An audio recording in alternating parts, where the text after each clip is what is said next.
Okay. Okay. Good evening, and thank you for coming to tonight's City Council meeting. Please stand for the Pledge of Allegiance.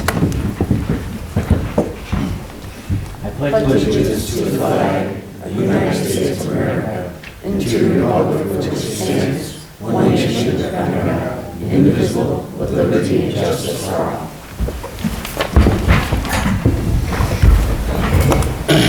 Would City Clerk please call the roll? Mayor Skelly. Here. Councilor Dillabaugh. Here. Councilor Fisher.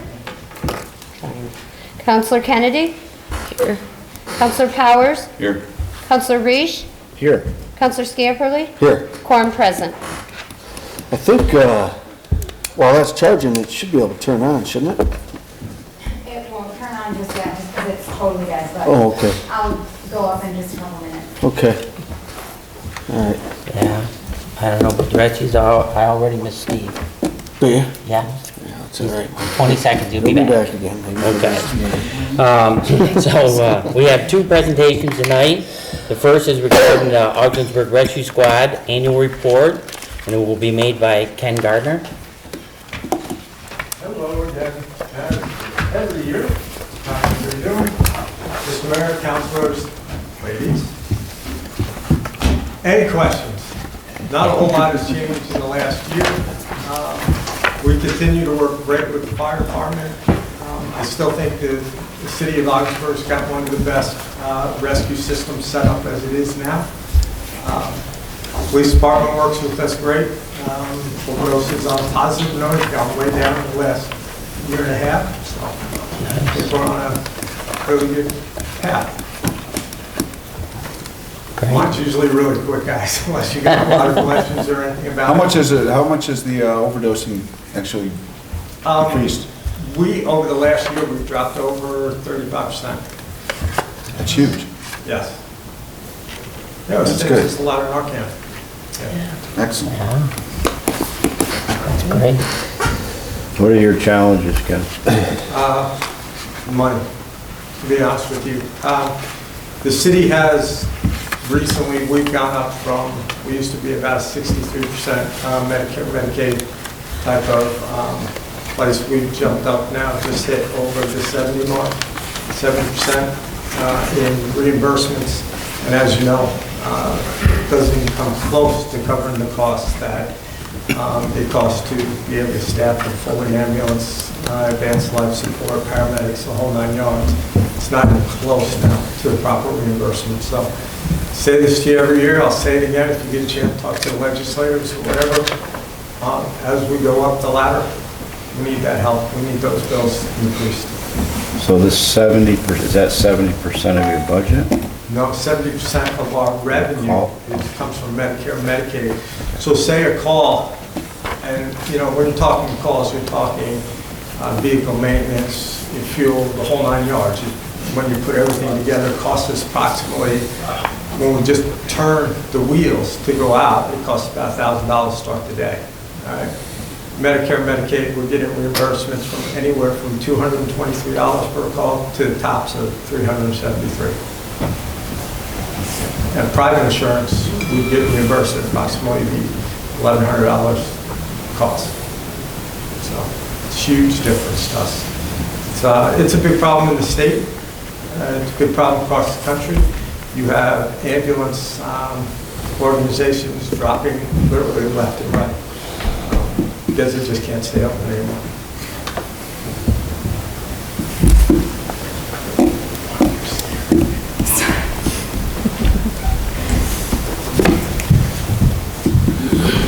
So I know it's not in the report, but because the report was for last year, not this year, but I also noticed that you were talking with our Parks and Rec director about Major League Fishing.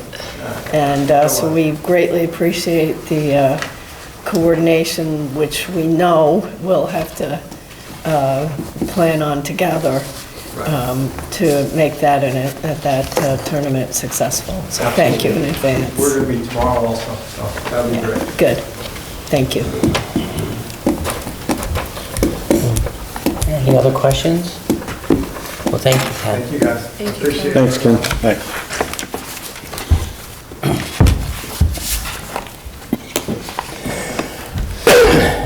We have another presentation in regarding the READY process, and will be made by Director of Planning and Development, Andrea Smith. I just wanted to say that Counselor Fisher is on Skype, but it's not mirroring on the screen, so I apologize, but he is here. I see him. Hey, Steve.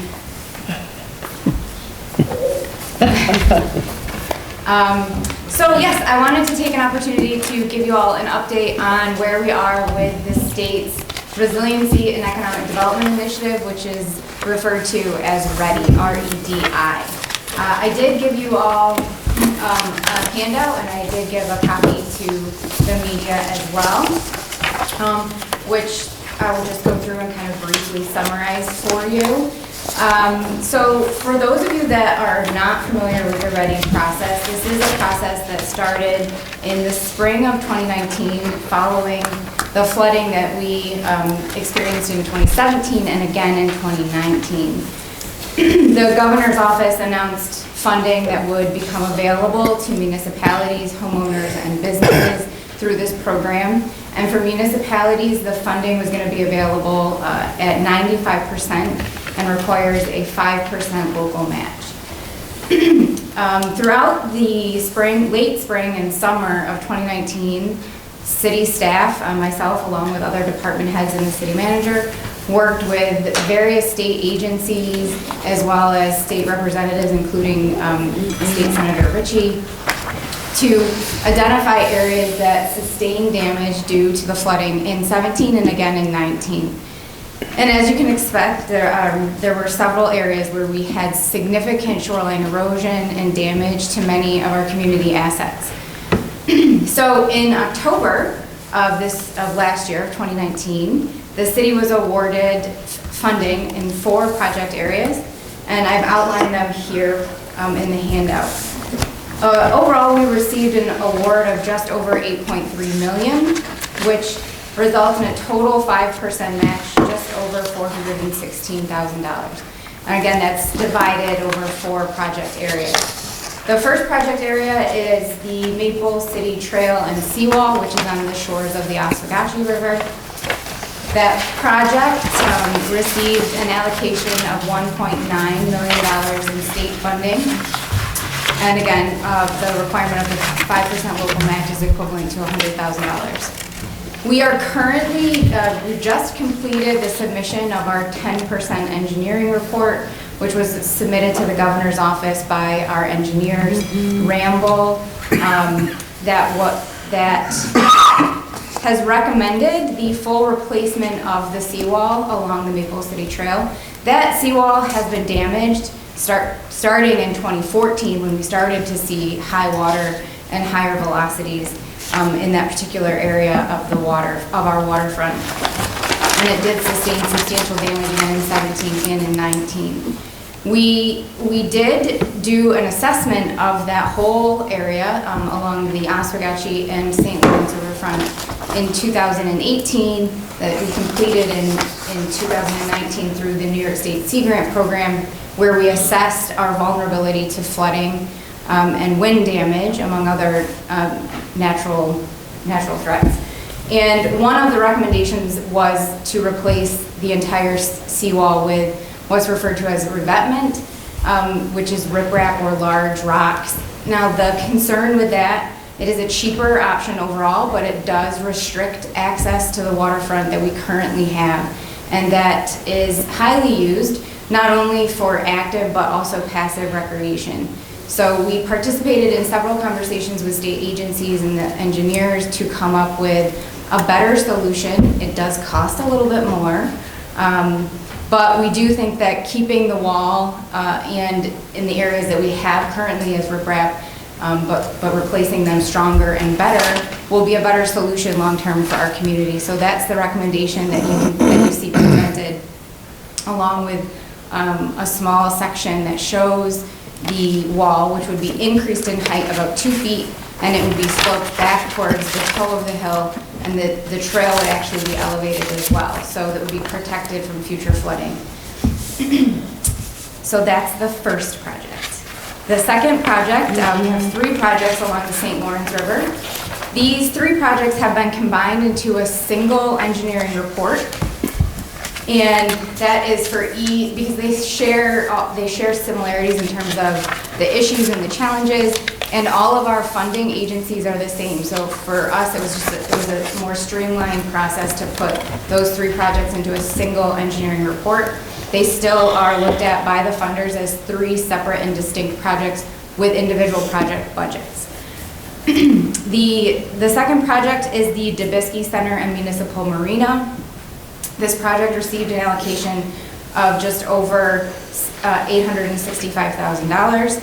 Again, that's 95% of the project cost that requires a 5% local match in the amount of $46,264. The engineer's recommendation for this particular area is to install sheet pile along the boardwalk's northern face, which is the river-facing side, which would allow for transient docking. This would coincide also with the proposed dredging that's happening at the state level. There would also be a replacement of the steel posts and the ring anchoring systems for the docks, so the docks would be able to fluctuate with the increase or decrease in water levels, as well as the formation of ice, so they would be subject to less damage in the long term. The third project and the largest single project are improvements to the Morissette Park and City Dock area. The funding allocated from New York State is just north of $4.6 million, with a 5% match of $243,750. This is the biggest single project that the city has in the READY projects overall. Here we're looking at increasing the grade of the entire park area and relocating the amenities that are currently located in the park, including the tennis courts and playgrounds, in new areas that are going to be less susceptible to flooding. This is a substantial change. It is a huge opportunity for the city to reimagine our waterfront with a bit of a facelift with new features, not necessarily different than what's there now, but would be in place of what is there now. And the fourth and final project are improvements to the Greenbelt Park, which for most of us, you might wonder what's the difference between Morissette Park and Greenbelt Park. It's a very good question. The Greenbelt Park primarily deals with the shoreline, and if you refer to, there's two maps that I gave you in addition to the bulleted overview. The map that indicates the different shorelines, shoreline A through E, corresponds to the shoreline improvements that are detailed in the engineer's recommendations under the Greenbelt.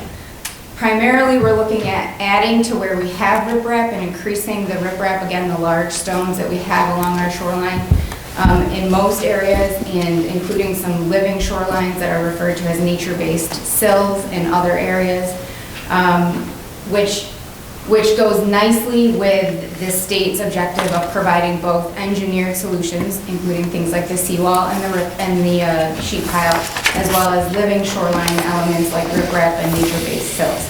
So we're kind of checking all of the boxes by having a combination of the different treatments along our waterfront.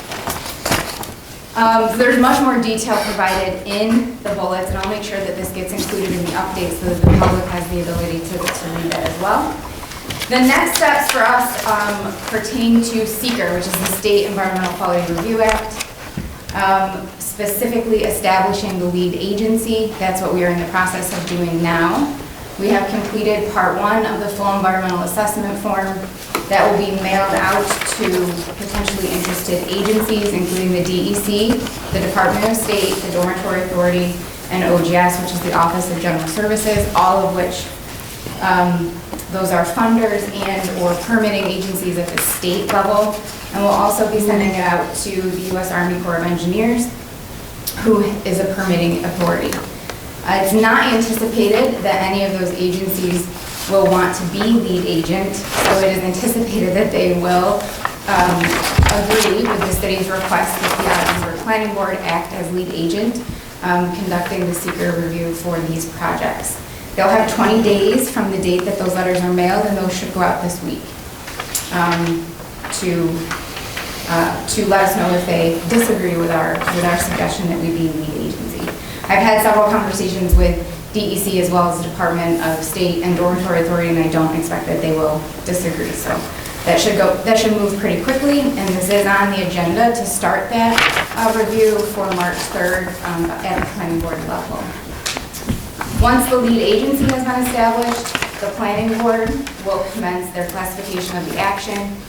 It's likely that this will be a type 1 action, but I don't believe that it'll have significant adverse environmental impacts.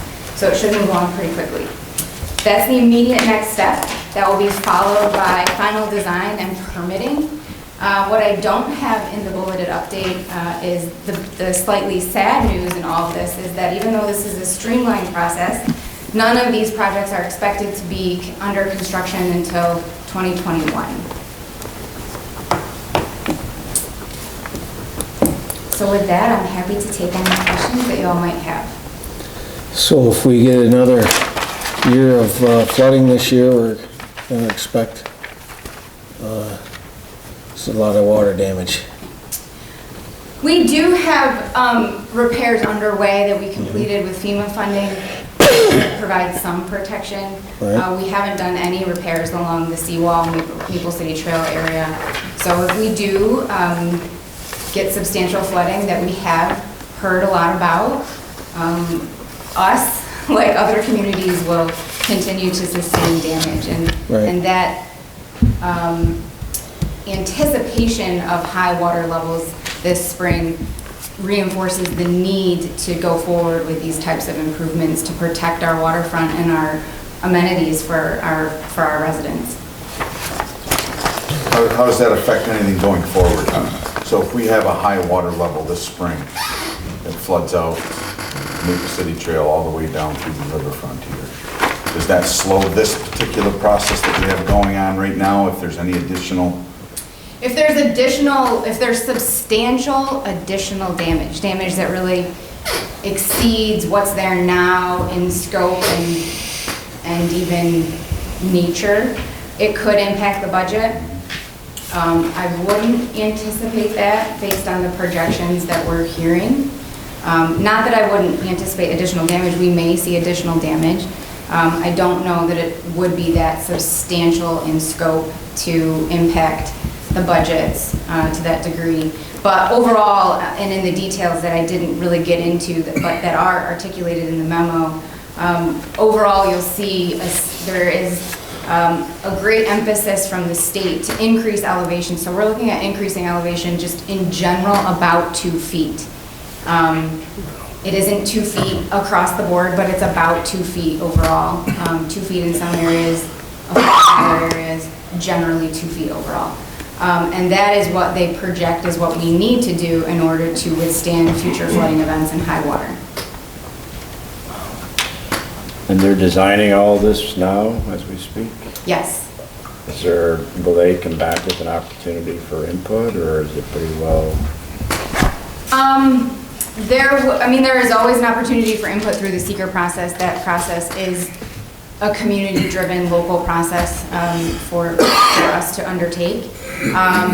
In terms of the design, that's ongoing now based on the feedback that they received from the community through public meetings and outreach that they had all through last spring and summer.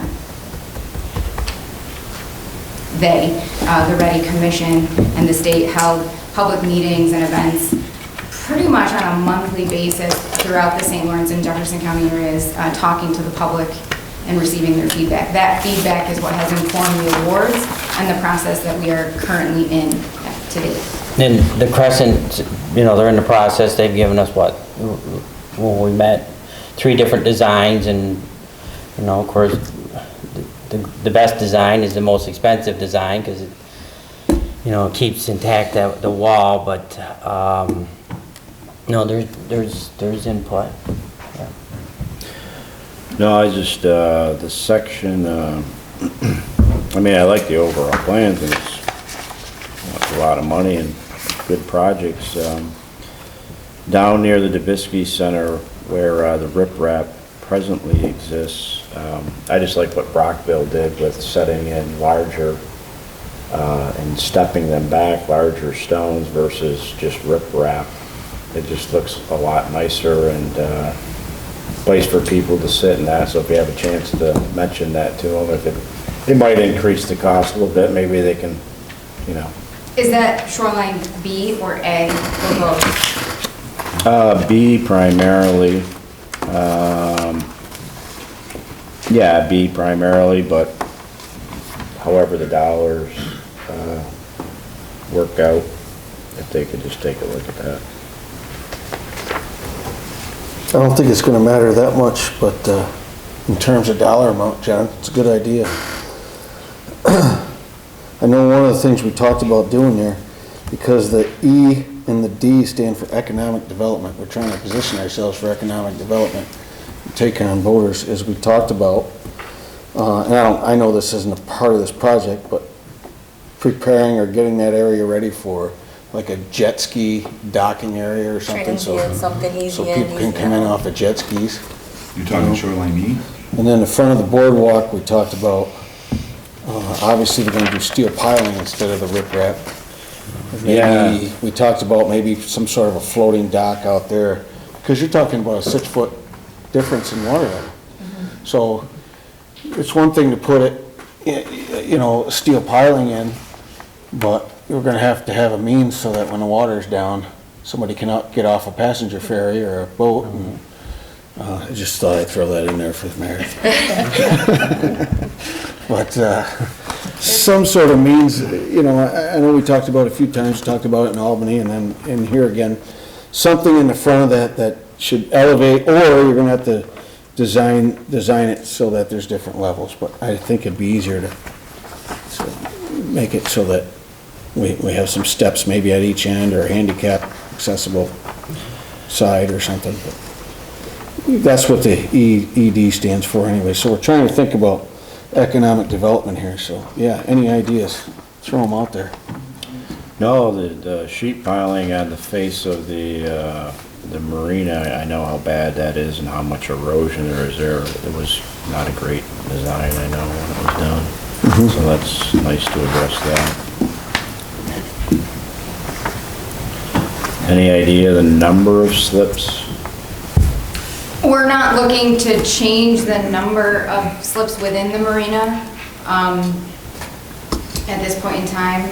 There may be, to Councilor Scamperly's point, an opportunity to add additional transient docking through the addition of floating dock components, which we may be able to do through the READY program, or we may do outside of that. Like I said, these projects won't go to construction until 2021. That's being pretty optimistic. That is the goal for the time frame to do the dredging. That is going to be a project undertaken by New York State in the Ogdensburg Front Channel, which is the area in front of the marina here. And that would be the time to add those types of features, definitely. And we do have some time to look at other funding opportunities to help offset those additional costs, or any costs that wouldn't be covered under the READY program.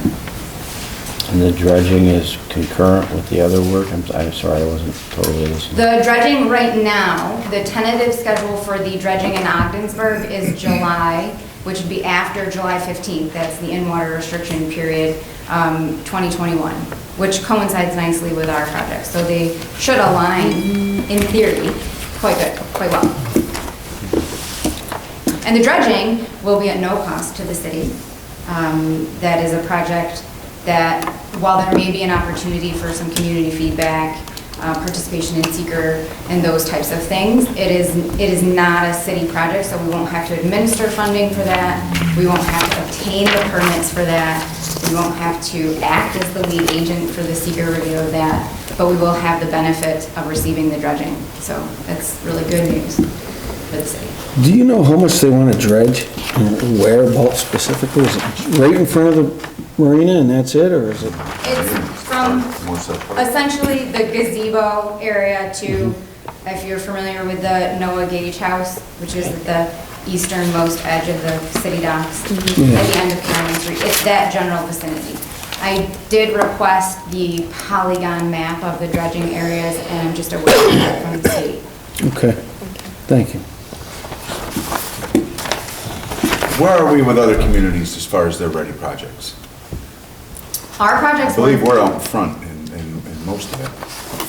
I think that we're doing pretty well. Our projects were not fully designed, as some of the projects were that received funding, but we're doing pretty well. We're right on track in terms of where we should be with seeker that's getting started. That should go pretty quickly. I had a very productive conversation with DEC on that today.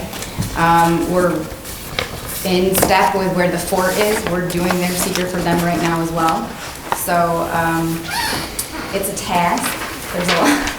There's a lot to do with just keeping up with Ready, but it's exciting, and we're in a good position right now. Our engineering reports are about 60% complete as opposed to 10%, which is the minimum that was required on February 14th.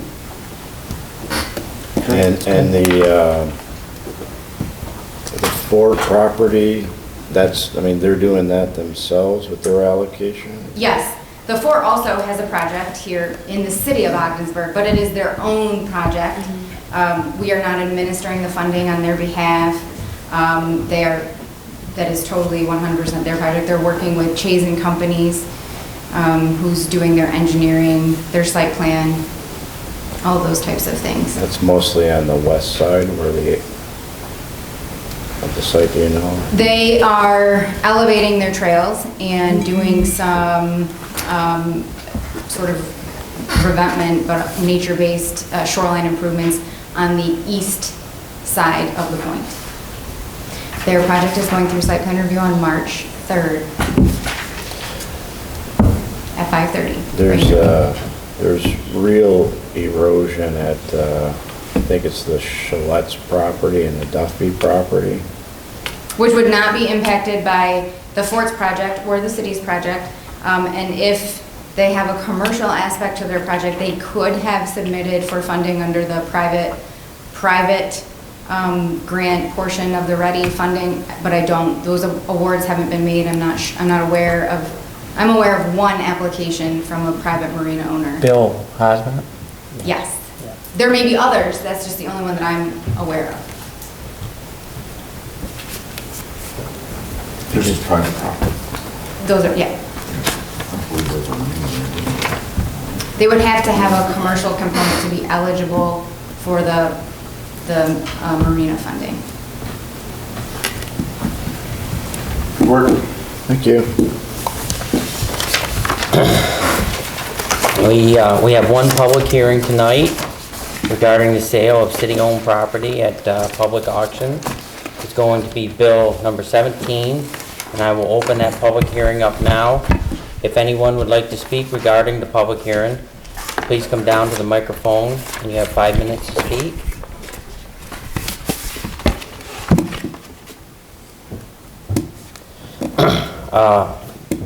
I'll declare this public hearing closed. And this will bring us to personal appearance. If anyone would like to address the council, please come down, and you have 5 minutes.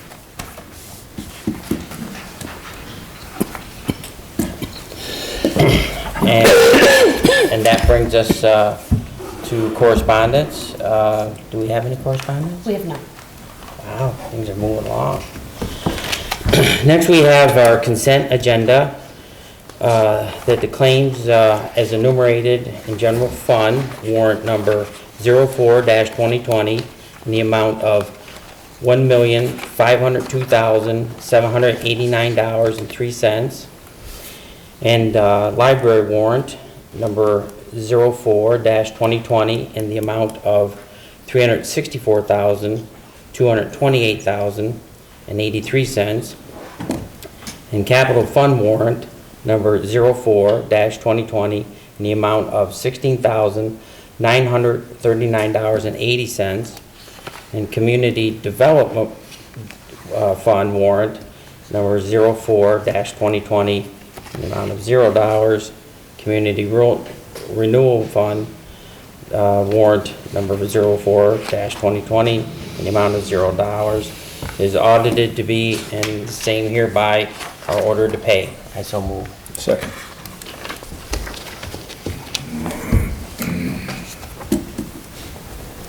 And this brings us to appointments. Your Honor, I have to call the roll. Oh, yes, would you please call the roll? I'm sorry. Mayor Skelly, Yes. Counselor Dilaba, Yes. Counselor Fisher, Yes. Counselor Kennedy, Yes. Counselor Powers, Yes. Counselor Reish, Yes. Counselor Scamperly. Yes. Approved. We have no appointments tonight, and this brings us to items for council action. The first item of business will be read by City Manager Sarah Purdy. Thank you, Mayor. Be it ordained and enacted by the City Council of the City of Ogdensburg, New York as follows. Section 1. The following property shall be offered for sale at public auction by the City of Ogdensburg. Tax map number 48.079-1-54, location 416 Green Street. Minimum purchase price $7,500, includes estimated attorney fees and county filing fees. Restrictions, non-conforming lot, moderate density residential. Section 2, the city does not guarantee clear property title in the transfer of property by auction, and conveyance will be made by quitclaim deed. The city council reserves the right to reject any or all bids or to withdraw any parcel from sale. Section 3, this ordinance shall become effective 10 days after publication. I will add that if you approve this ordinance, the auction date will be set for 2 p.m., March 11th.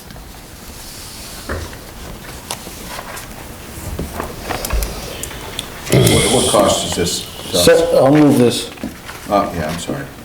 Second. Is there any further discussion? Just a quick question, Your Honor, if I can.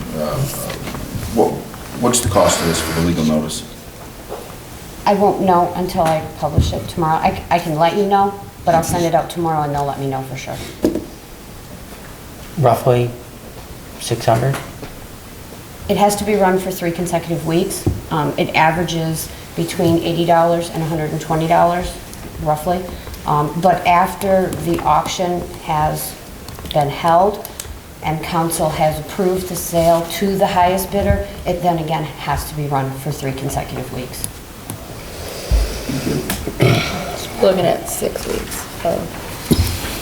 Yes, ultimately, if it would be March 11th would be the sale, you would come back at your March 23rd council meeting for council to approve the sale to the highest bidder, and then it would be 3 consecutive weeks after that before it could actually be closed out, which would push you after April 1st, but. We're putting this at we're looking at a 15-week process here.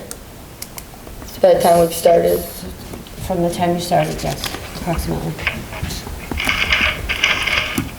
Is that a requirement in regards to our legal notices, or a requirement in regard to how we hold a public auction? Or is it, It's a requirement in regards to the legal notices are held in accordance because it's a sale of property. It's mandated in the OMC, it's actually the charter. It mandates how often legal notices have to be run. On the sale of property, it's 3 consecutive weeks. So if it doesn't sell, we don't have to run the other 3 weeks. That is correct. Any further discussion? Would City Clerk please call the roll? Counselor Scamperly? Yes. Mayor Skelly? Yes. Counselor Dilaba? Yes. Counselor Fisher? Yes. Counselor Kennedy? Yes. Counselor Powers? Yes. Counselor Reish? yes. Approved.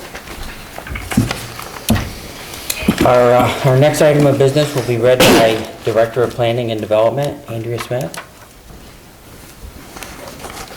Resolution supporting the Ogdensburg Prescott Bicycle and Pedestrian Ferry Service. Whereas the Ogdensburg City Council is desirous of promoting cross-border economic development initiatives, including the development of the Ogdensburg Prescott Bicycle Ferry and Pedestrian Ferry Service.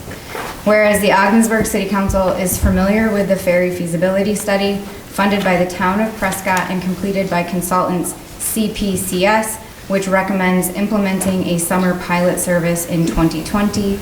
And whereas officials from both the town of Prescott and the city of Ogdensburg have participated in discussions with border agencies to understand the minimum requirements for the ferry vessel, as well as requirements of the Border Patrol agents themselves.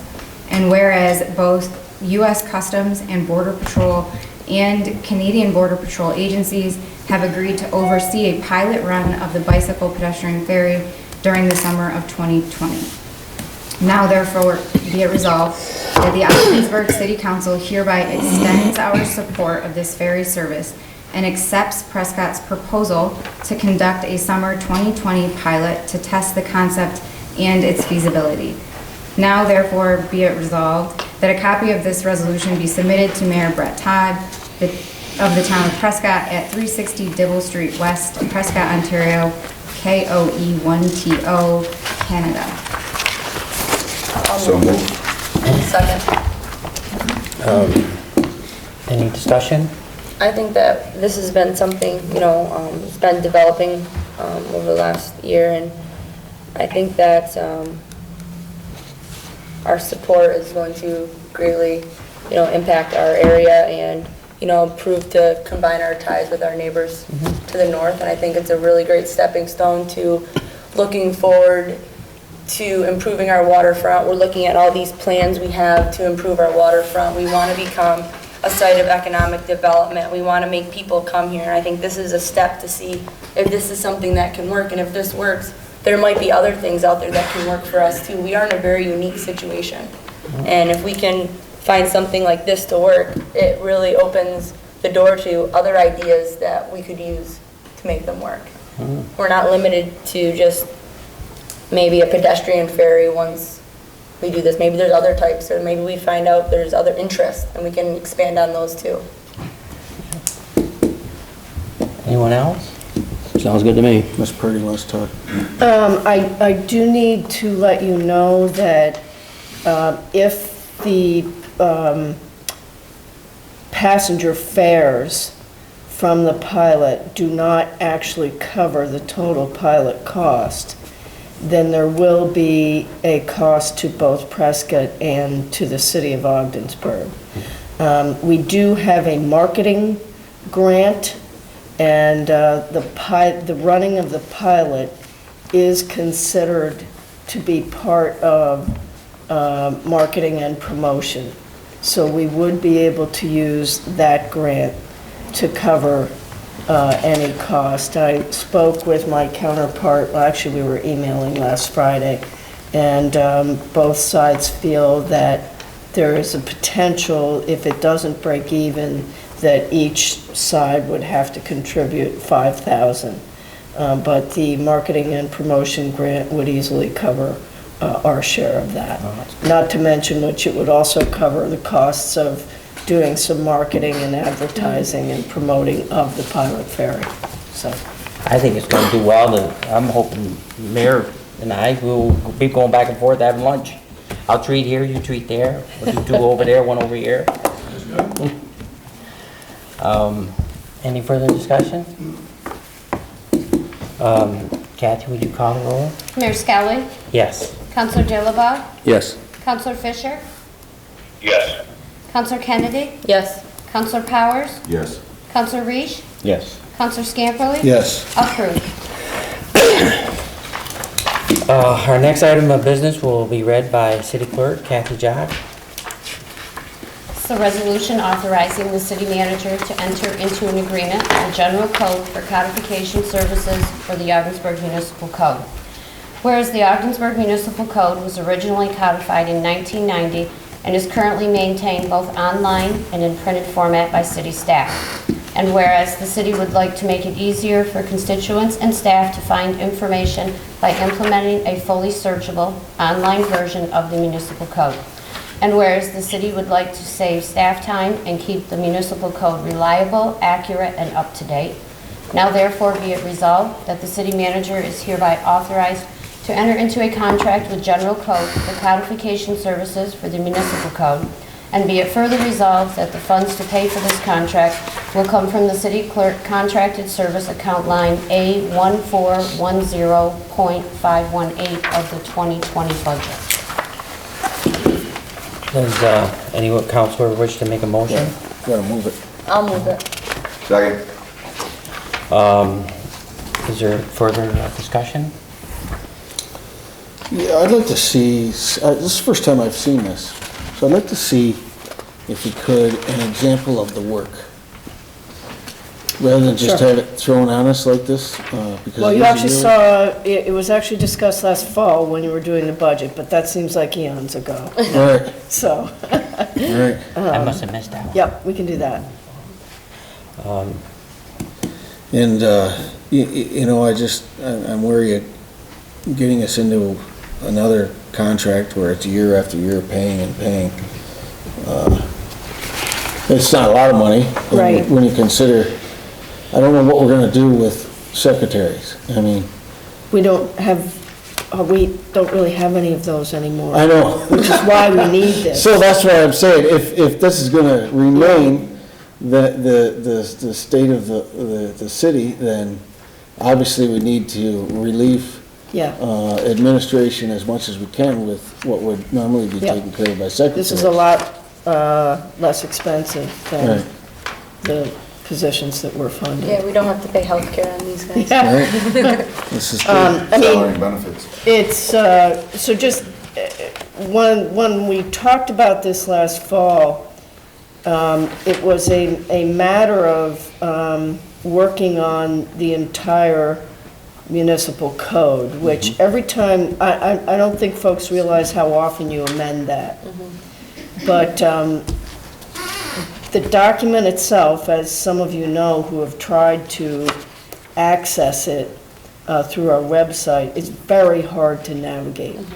So the goal is to make it easier for the general public to use, and also to make the updates for it much easier to do, because right now, usually what happens is Kathy comes in on Saturday to do it. Kathy and Brittany have inherited a whole lot of work from across the hall, and so it would be helpful. The other thing is, when the draft zoning amendment is adopted, that is going to be a whopper of a document to merge into the code. So that is one of the things we were anticipating needing this for. In addition to that, quite simply, we have not had the opportunity to change the names on the front page of the code, so it's the old council that's still on there. I think you'd probably like to see that changed. It's basically taking a lot of technical grunt work off of the staff's hands. The other component of this is we wanted to see what they could do with our BAS system, our Business Automated Services, is it, Kathy, or system? Services. Services, because that is something that would help codes. They run a lot of their data and a lot of their entire tracking system through BAS, and General Code now owns BAS. So the opportunity there to really help streamline the code enforcement department, which now also does not have their clerical person, would be extremely helpful. What is But the yeah, cost? we can get you an example of the work. What is the cost? This was budgeted at $4,180. Is that a yearly recurring fee? No, No, it's. it's 2,000 or 1,000? Yeah, $1,195 for annual maintenance. Yeah. So, All right, that's, the only other question then, you know, I noticed when we were reading in the update, on the cost, there was an extra fee for changes like that, and that's a pretty magnificent change when we do this zoning, so I'm wondering Yeah. if we have any idea what that fee would probably cost, or if we should wait and do this after we adopt that new Yeah. zoning or not. Kathy, what are your thoughts on that? I had actually discussed that with the Oh, representative good. from General Code. It was one of the questions that we had posed when Cora Lee and Andrea and I were working on it together. And we were trying to determine how close we were to the zoning amendments to make that determination. there is an extra cost associated with codification. Most places, give you an example, Potsdam uses it.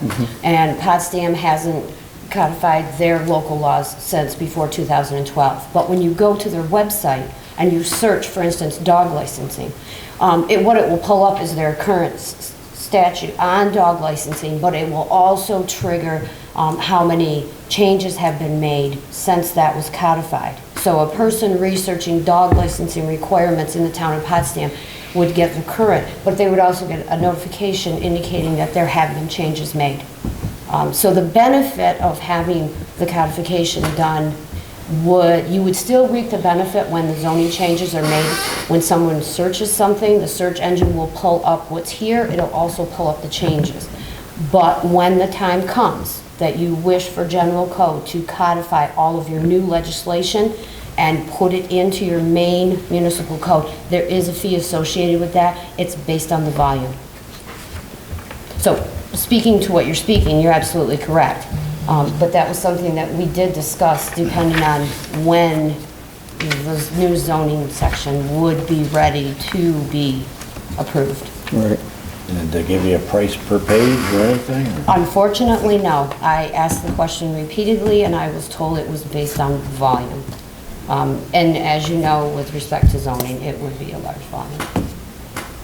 Yeah, it is, it's pretty big, so. And, I mean, I guess this is a contract, and it's a recurring flat fee, but it doesn't say for 5 years or, I mean, does that mean we're forever obligated to a recurring cost?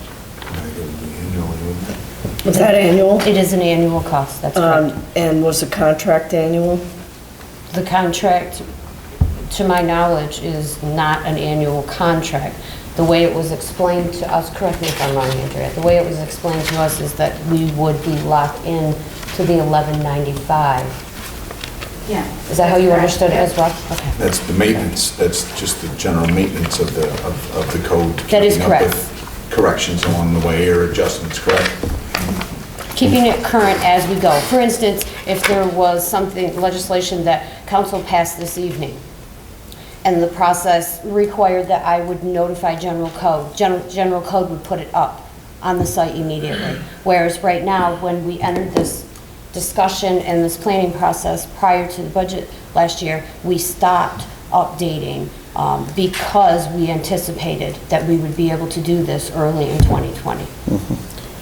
Yeah, I was just Can we wondering. cancel this anytime though, this contract? You can. This is something that the city had back in 1990. I don't know how long it was maintained. It was general code that originally codified it. The big blue binders that are on the shelf in my office, which I think Councilor Reich recognized when he stopped by, those were made by general code. But then at some point in time, the city stopped paying the reoccurring fee, and there was a technical specialist person who worked upstairs that was doing the maintenance of that, who has since retired. And then it went to the previous city clerk, Kathy Bouchard, who maintained it from the time that person left, and then she taught me how to do it. But in anticipation of a huge zoning section coming in, I'll be honest with you, it's been discussed for quite some time. That zoning section being merged into what exists now, it's not good.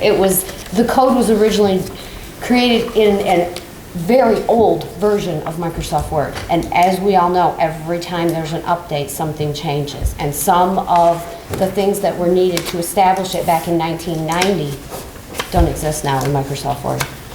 Do Did you wanna add you have a something, Andrew? general estimate of the cost for the zoning if it gets adopted? That was the question that I posed. I was trying to get that. We were trying to get an estimate to determine what would be the best move. But unfortunately, without them knowing the volume, there's no way for them to give us an estimate. But it would be an additional cost. I want to make sure you understand Do it. you need pages, or is it by the word, or is it? So there is some good news. So they did not give us an exact price, but what they did inquire, and Kathy's being very polite, The zoning code is a bit of a beast, and the proposal incorporates images, which our current code does not. And our current code, no one wants to incorporate or knows how to incorporate the images that are proposed into the current format of our code. I'm sure it can be done, I'm confident it can be done, but if we don't go to general code, we'll have to work through doing that. So moving to general code, they have their zoning code portion of the software is designed to accommodate the images that our code would have. So that's one. We produce all of those images ourselves, so I will be able to provide them with a raw image. So we do not have to provide that, they do not have to provide that service to us, which they do at a cost. So we will not be incurring that cost. Our zoning map, we also will be providing them with our zoning map, which will be digitally codified as well, and we'll be doing that. We'll be providing them with that digital format as well. So we will be on the lower end of the spectrum of what the services they could provide. They could digitize everything for us, but we don't need them to do that. At least we don't today. So as long as we keep moving along, we'll be able to provide them with all of the raw digital images that they will need to integrate them seamlessly into the digital version. So they didn't tell us it's $500 or $2,000, but I do know that it's not going to be the Cadillac. It will be at the lower end of the spectrum. So the issue at hand tonight is just general code in general. Right. And given the fact that we've lost 3 full-time, well, at the very least clerical, they actually did much more than just clerical work in this building. If you want us to still be able to produce the volume of work that we produce, we need to out some of the technical grunt work. I think it's a good value. I think we're, like you say, we're short on staff. It'll help keep up with the, we'll maintain the workload you have. And I like it for the citizens to be able to see it. I think transparency is important, and I think people will feel good if they can do a little research easily to find what they can do and can't do, Don't you think we should wait till the new code comes out? Oh, I'm not against that. When do you expect this? By summer, that we would have our new code? So last meeting, I brought up that I'd like to get it passed by summer, if we Right. could. So it's basically up to us as a council. Right. And so, because I think the new code system, as you saw, Mike, Yep. when we were looking at it one day, is much more residential friendly in terms of building and adding on, and so much work has been put into rezoning the city, and you're looking at setbacks and things, and it's more business friendly. I think if we can either get this company to hold off on that particular section of the zoning, or we get this code passed in time for them to do it within this original. Oh, they're not going to be able to do it within this code. They won't. No. No, it's going to be extra for the very reason that Andrea said. It's got images, which the rest of the code does not have. My perspective on this would be get going with them now, because once they're working on Ogdensburg already, then they'll have a more realistic idea of what their time needs would be for the zoning amendment. I also don't think you want to try to rush the zoning amendment to fit an original general code schedule. Right, I don't want to rush the zoning amendment Right. to fit that. Right. I want to rush the zoning amendment to fit Ogdensburg. And people who want to build and things like that. Understood. And I think this council, once we see it and we review it a few times, maybe make some changes, but I think in the end, we're all going to agree it's a better code system. So wouldn't And- you rather have general code up and And that's fine. I don't and disagree ready with you. for you when the amendment is adopted? Yes, I just wanted to clarify that that's my position on the code system. I think everybody's going to agree it's a better system and we can make minor changes later. Yeah. I just feel a lot better understanding what the cost is to us before we adopt it. What I don't wanna get hit with, is a $10,000 Yeah. bill. Yeah, well, let's And, face it, it's gonna be cheaper than a full FTE. Yeah. Day, salary and benefits. This is true. And, you know, we're gonna be efficient. Tens of And thousands. you gotta remember too,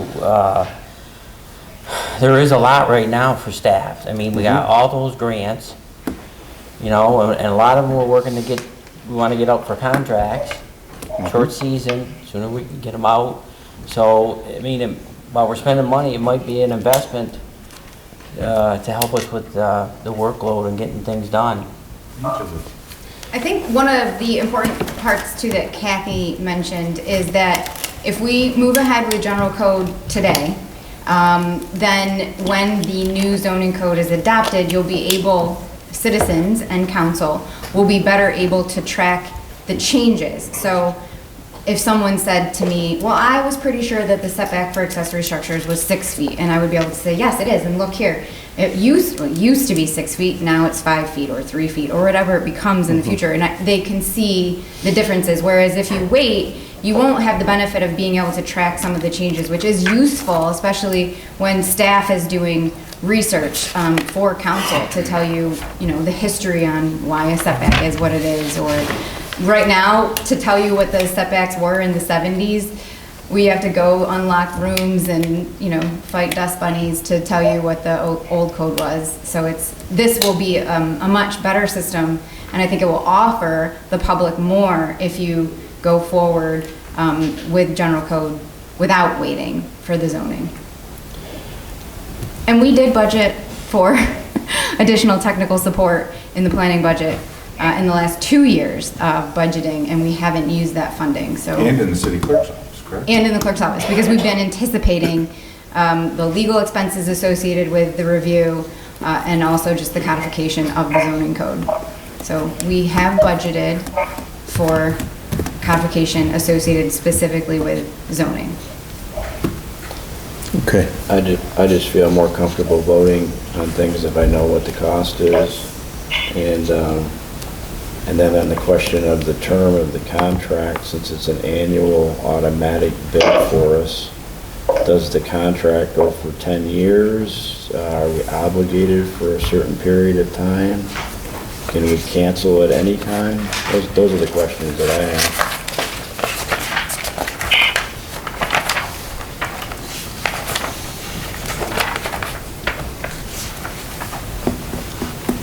Does it stipulate in there anything about, as far as the longevity of the agreement?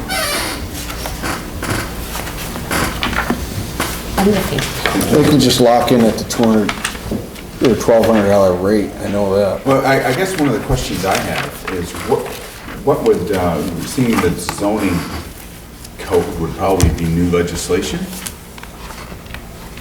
Correct? In the codification, is that what you're suggesting? Yeah, it would be, so if you went ahead with a contract and then you adopted a new zoning code, that whole section, the way we're proposing it, it is not just a minor change. We're not just changing the purpose of the single family My district. question is, how much of any of those changes in the zoning, potentially code and ordinance, would fall under maintenance? Probably none of it. Every time you change it, they bill you for every change you make. No, I think it's They don't bill you $1,200 per every each change you year. make. That's not how the contract reads. We could legislate. No, they bill you for every codification. Right. Like I mentioned, Tuscan hasn't done theirs since 2012. It's still there, it's still This does searchable, not they just include- haven't Yeah, so spent the money anytime you to make a change, they make the bill you for it. Yeah. So if you change the code. But the price that Kathy has presented in her resolution is Sure. the cost that it would take to take our current code and put that It into says right general. there. Understood. So That's what you give me. until you adopt a new zoning code, for what it's worth, the code was presented originally in What's the May of difference? 2018, and it has not yet been New code's new code, adopted. There has been no change made, and the process was started 6 years No ago. problem. So as much as I am very supportive of seeing the changes codified to the zoning code, I would not wait, because that can take a very long time. The council, this is a new council, I don't know your feedback, I know that is on the agenda for discussion this evening. It is available online. Like I said, it's been available online since May of 2018.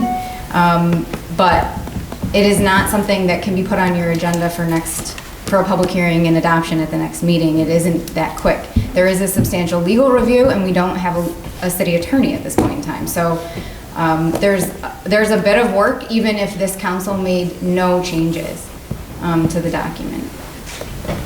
I don't know, it sounds like a good value, compared to, the having more staff in City Hall. And I mean, I'm sure if it wasn't a value, Potsdam would have stayed with it too.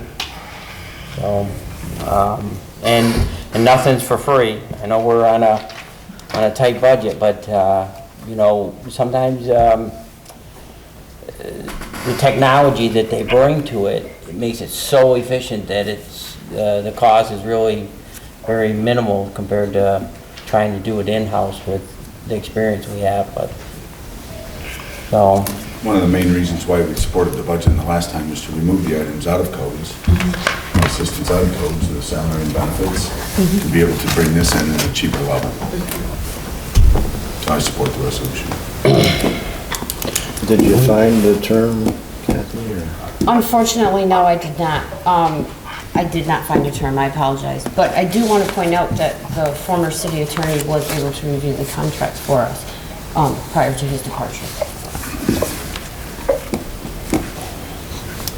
Joe, do we want to table it, or do we want to take a roll? Move it. It's already been first and seconded, right? Okay. Kathy, would you call the roll? Counselor Dilaba? No. Counselor Fisher? Yes.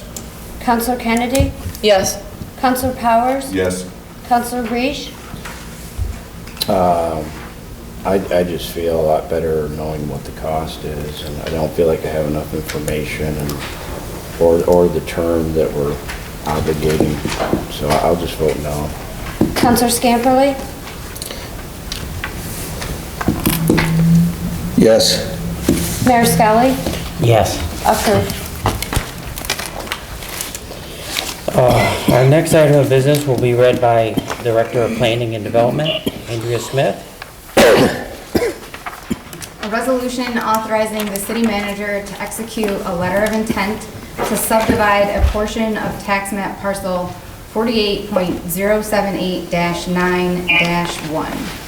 Whereas the city of Ogdensburg is the owner of tax map parcel 48.078-9-1, also known as the mall parking lot, and whereas a 25-foot by 63-foot area, as proposed by Mr. Blevins, would enable the property owners of 206 Ford Street to provide an ADA-compliant entrance, and whereas the city of Ogdensburg is aware that the property, tax map parcel 48.078-9-1, is restricted by 1989 Environmental Quality Bond Act, EQBA, and may be subject to parkland alienation by New York State Office of Parks, Recreation, and Historic Preservation.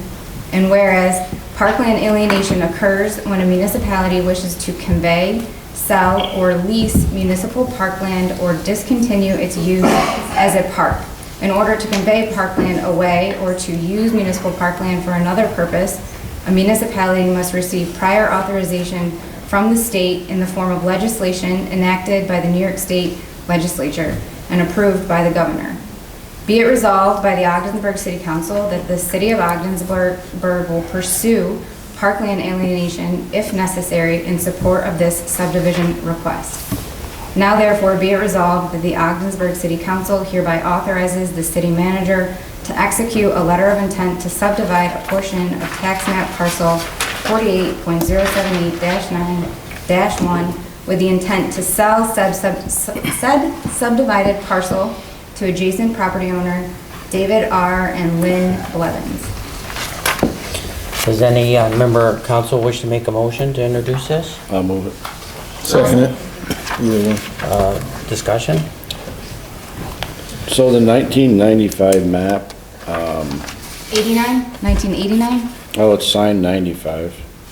The one I'm looking at here, by John Crow. Right, but it's Yes, okay. The one that was attached to the resolution? Yes. So it's, I mean, it's not very good detail that they did back then, so it's kind of hard to tell whether that 25-foot strip is parkland alienated, or, I mean, it's not part of the parking lot, if I understand right. It's green space. It's right? No. The property owner owns the building. The building walls essentially are the property lines. This and another similar request on behalf of United Helpers has been made in excess of 2 years ago, initiated about 2 years ago. New York State has been pretty firm in their response to the city that they believe both requests from the Blevins as well as United Helpers do constitute alienation. Both are regarding access to the building in terms of providing handicap access. So we've been working with the state, providing them documentation. They have not agreed with our position, which is that the property owner, we're not looking to sell property. We were looking to simply do an easement with both property owners that would allow for the construction of a handicap accessible ramp or entrance in compliance with federal regulations. And the state of New York has said that they disagree with that, and that in order to do that, we would be restricting public access, and that would require alienation. So this is where we have come. Is that someone out of Watertown, Albany? Well, it ultimately is Albany. But the person you're talking with? They're not in Watertown, no. Have they ever been here and seen what you're referring to? I haven't met with them here in Ogdensburg, Yeah. but. No, my concern is, I really don't think we're hurting a park or anything. And Counselor, I agree with you. But that is not how the state has viewed it. So Yeah. in passing this resolution, it acknowledges that what we are looking to do may require alienation, but it should also give the property owner some assurance that we are willing to pursue alienation in an effort to enable them to improve their access. That's great, that's the goal. Is there a better map than this that they had back then? I wish that there were. I curse that map on a regular basis, if I'm being honest. I think we all see your point there, because technically that mall kind of juts in and Oh, goes sure. back, but this map just has a straight line. Yeah, you couldn't tell what they have for parkland alienation and what they don't have. Which could be used in our defense if the state Yeah. comes after I've us. taken that map and I've overlaid it and interpreted it onto an aerial tax map, and they send me back the 6F map and say, this is the map. In essence, we're doing heavy lifting for the So, governor's office, right? it has been an ongoing issue for 2 years, and we have not been able to convince the state that either property owner should be allowed to pursue handicap accessibility without alienation. The senator helped with, when the credit union had the same issue, and was influential in helping the state to see things our way, so hopefully we can talk with the senator, and it's in everybody's best interest. I agree. It is. It's, was talking with Ruth Doyle at the county. There's jobs that will be on the line there. If we can't get them handicap accessibility, there could be lots of jobs there. They'll move to another place, and the Blevins pay a lot of taxes. And, we need to make that viable for handicapped people. Absolutely. I think this resolution is a good first step to reiterate to the state that we are interested in pursuing the alienation process, not only for this property, but for others in the downtown mall area. Now, they'd send up a police from Albany to, which one of us do they arrest if we go against them? That'll be you, Mayor. We'll be right there protesting. Any further discussion? Yeah, I just want to say, from the Blevins building, the first building, their second building, about 10 feet out, all the way down, there's a high power line going down there, about 10 feet out from the building. Because it was put in for the Desperados back in the day. So they should be aware of that. Yeah. So you might want to, I don't know if the building is torn down, it doesn't really matter. The line's there, it's hooked up to the main thing, so you get a rough idea where it is, I could show them, but Yeah. They probably decommission that line before they tear down the building. I would think so. I would hope. But it's there, the line's there, so. Any gas or anything else Yeah. as well? Call before you dig. Yeah. Yep, oh yeah. Any other discussion on this? Kathy, would you please call the roll? Counselor Fisher? Yes. Counselor Kennedy? Yes. Counselor Powers? Yes. Counselor Reish? Yes. Counselor Scamperly? Yes. Mayor Skelly? Yes. Counselor Dilaba? Yes. Approved. Our next item of business will be read by Acting Fire Chief Don McCarthy.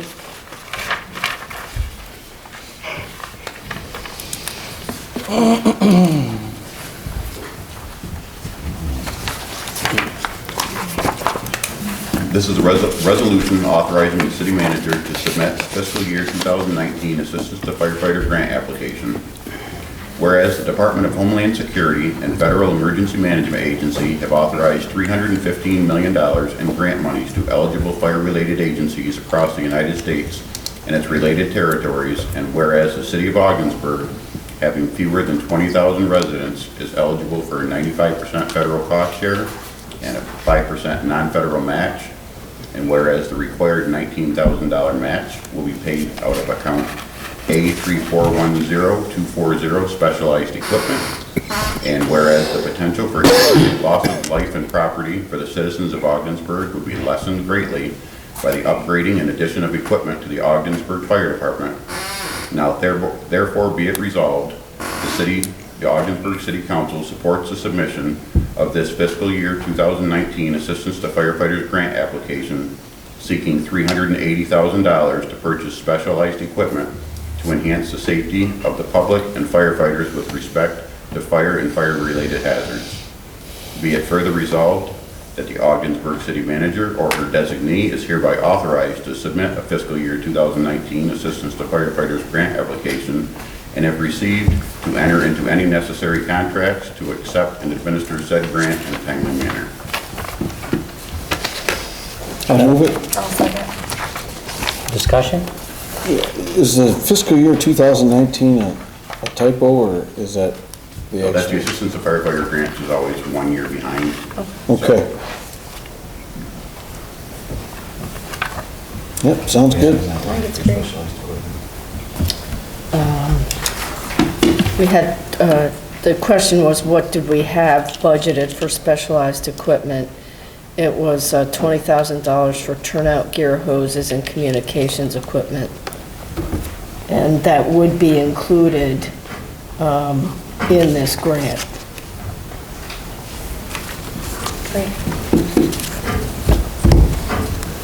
Any further discussion on it?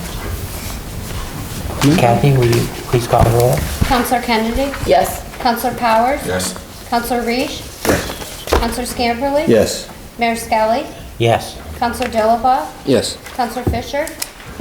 Yes. Approved. Would you please read all the resolutions? You got off easy.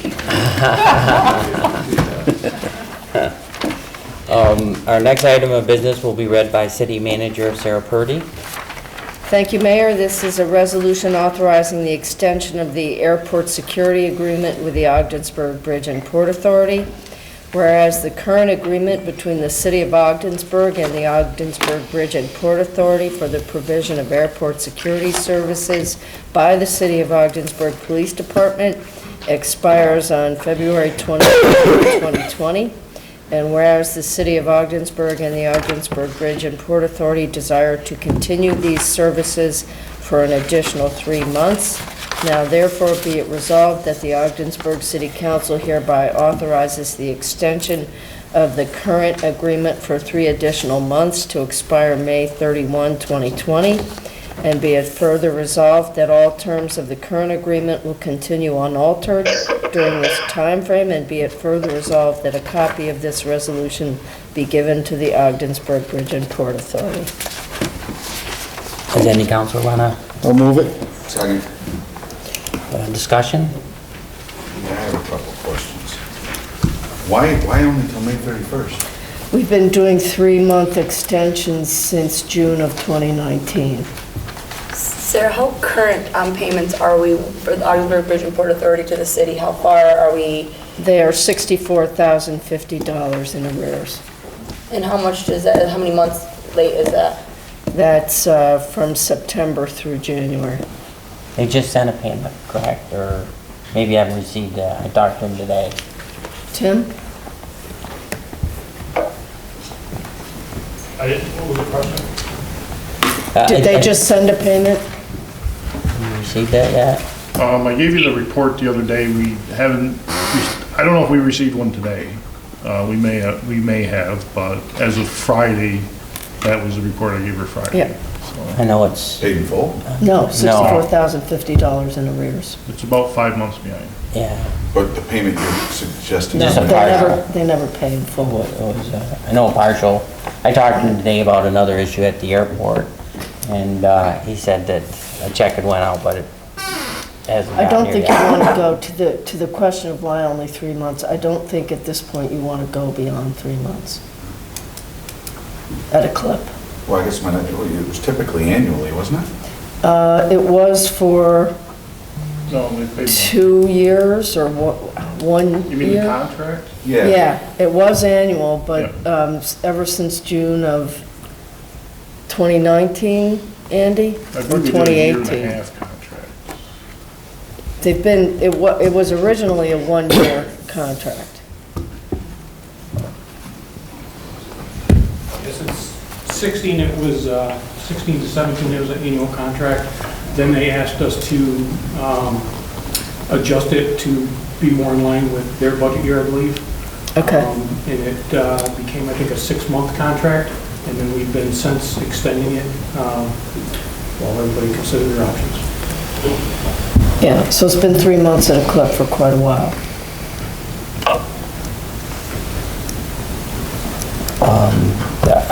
I just came back. I flew out of Ogdensburg, came back to Ogdensburg direct. It was pretty great.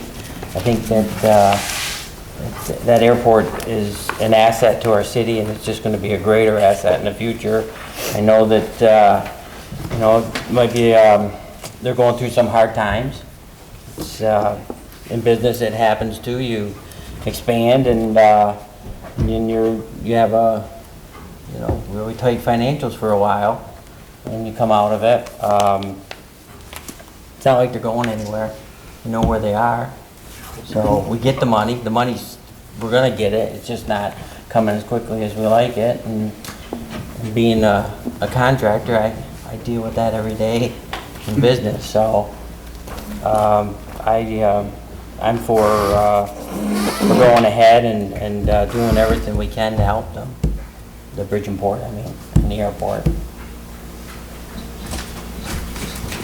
Any further discussion? I support it as well. I just think that, I'd like to see some prompt payments. $64,000 to a city that is financially strapped, that's a lot of cash. That's just, we've already given the services, and we haven't been paid for those services. $64,000 to a financially strapped city is a lot of money. I would just like to see something done to maybe ensure more prompt payment, because as you know, our police department, we're already running short man, and we're manning the airport, which I think it's great and it's a source of revenue for the city, but we're not being paid for said revenue in a timely fashion. So I just think we need to do something to get prompter payment. I know when they're able to, they will, just from, I do work down there, and it's a tough time for them, just like it's a tough time for us. Like I said, I don't want to see the airport going there. I just would like to see some money go into the city's pockets quicker, that's all. Yeah, I wish to, yes. You do work at the airport?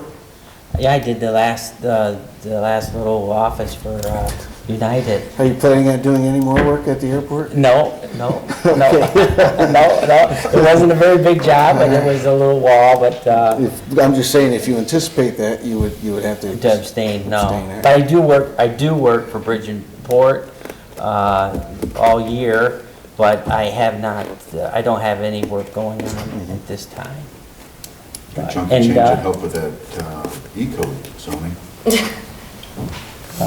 Yeah, we debated that for 20 minutes. Actually, at this point, everything from September through the end of the year is a receivable, because that's a previous fiscal year for us.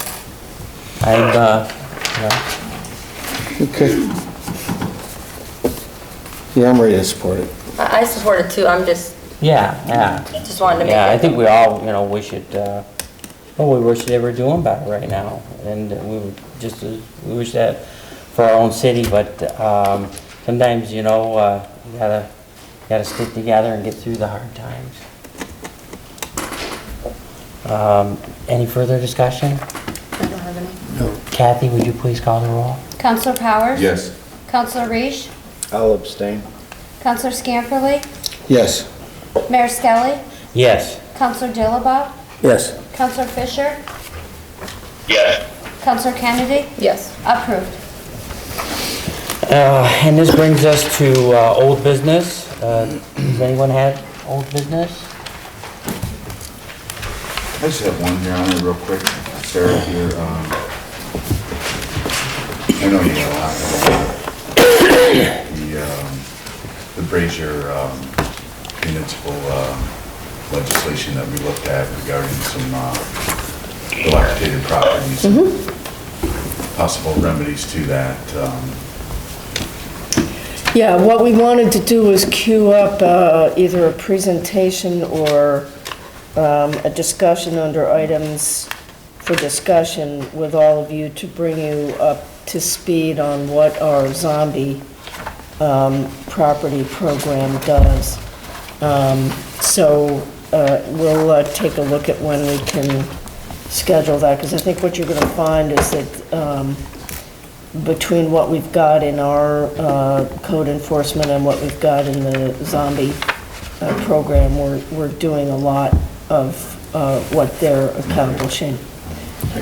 But we could use that discussion as the basis for figuring out if there's additional concentration that the council wants us to make. So we'll take a look at trying to get that queued up.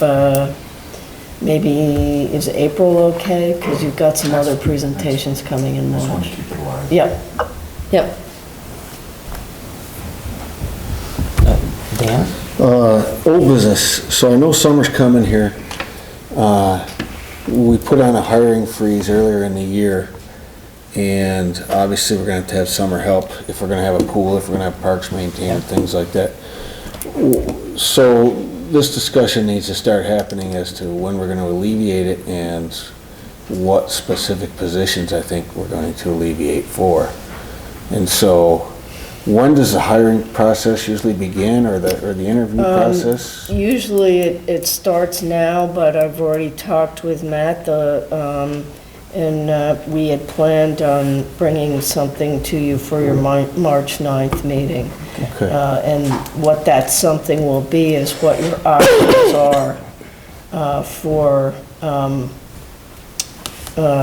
what you want to staff and what you don't want to staff and what the consequences are. Yeah, I was thinking We it would be will good. have to ask for an amendment to the hiring freeze, but we'll lay out with that a matrix that shows you,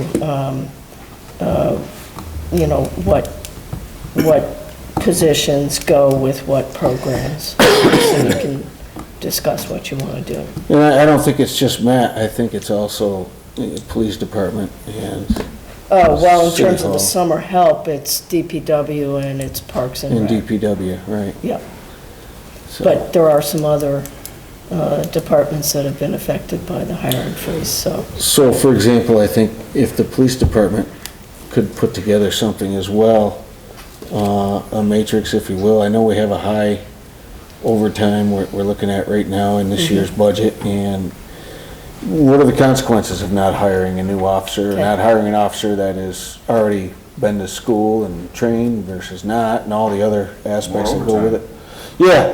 Yeah, and you know, just to enlighten the other counselors too, in terms of what we've already been through over the years, when we've chosen not to hire and whether to hire, and we've made both choices now and then. And so I think that would be, I'm assuming you also want something from the fire department? for a fire chief, Yes. yeah. Yeah. Yeah, I Okay. wasn't, I think we know what our options are there, but, Okay, okay, yep. thank you. Any other old business?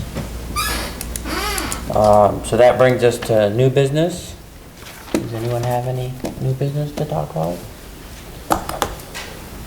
I'm just curious about the the state budget, and the governor looking to close more correctional facilities, and whether it's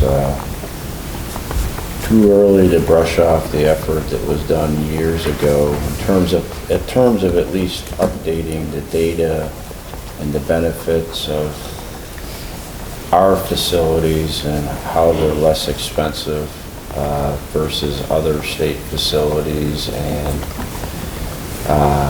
I don't know if our staff was involved the last time, or if they could start working with the county or whoever that group was, or is it too early, you think? Or is it, Well, the difference now is, compared to 2010 to today, is the way they're doing the budget. In 2010, when the governor announced his state of the state and then proposed his executive budget at the end of January of 2010, and Governor Patterson then at the time, listed the actual facilities which are targeted for closure. Seeing what was accomplished here in 2010 in Moira and a couple other places throughout the state, being able to effectively keep their facilities open, and a majority of it was driven under the economic impact of the communities. Now they've kind of, I don't necessarily want this for the record. Don't say it. They're doing it in a different manner now, and they're not necessarily listing the facilities for us. And so, you know, they've circumvented some legislation, a one-year closure bill, and they're looking to enact it within 90 days, which would be 90 days from the enactment of the budget, which, if all goes well, will be April 1st. So from 90 days from there, they're looking to shutter a handful of prisons. As far as activation, it's tough to do that. I think the same argument exists today as it does then, recognizing the fiscal plight that we're in here, and not only that, but to lose a majority of 200 jobs in this area and on the Psych Center grounds would have a huge impact, obviously, on not just the county, but the city of Ogdensburg and the surrounding areas as far as economic wealth and taxes, tax base, and the whole nine yards. So, you know, it's a slippery slope now. They're doing it differently than they did in the past. So it's hard to activate. Trust me, I'd like nothing more than to be able to do that, having an idea as to what they're looking to target. And we have our arguments, but it's just it's a pretty heavy lift right now. So last year, what we did was, after the state budget came out, there was a countywide task force that got together. And that is what led to resolutions from the IDA, the county, the city, some of the other municipalities as well, and some publicity to make sure that we, as the county and city community, were poised to take this on. So to your point, Councilor Reish, I think if we started having those conversations about re-engaging that task force after April 1st, so that everybody's ready, if we need to be. But That's still, I mean, you know, I mean, it still wouldn't matter, because the budget will be enacted, well, all three houses are going to accept the budget, and if they've got facility closures listed in it, they don't list them for 90 days. They could list them, you might not find out till June.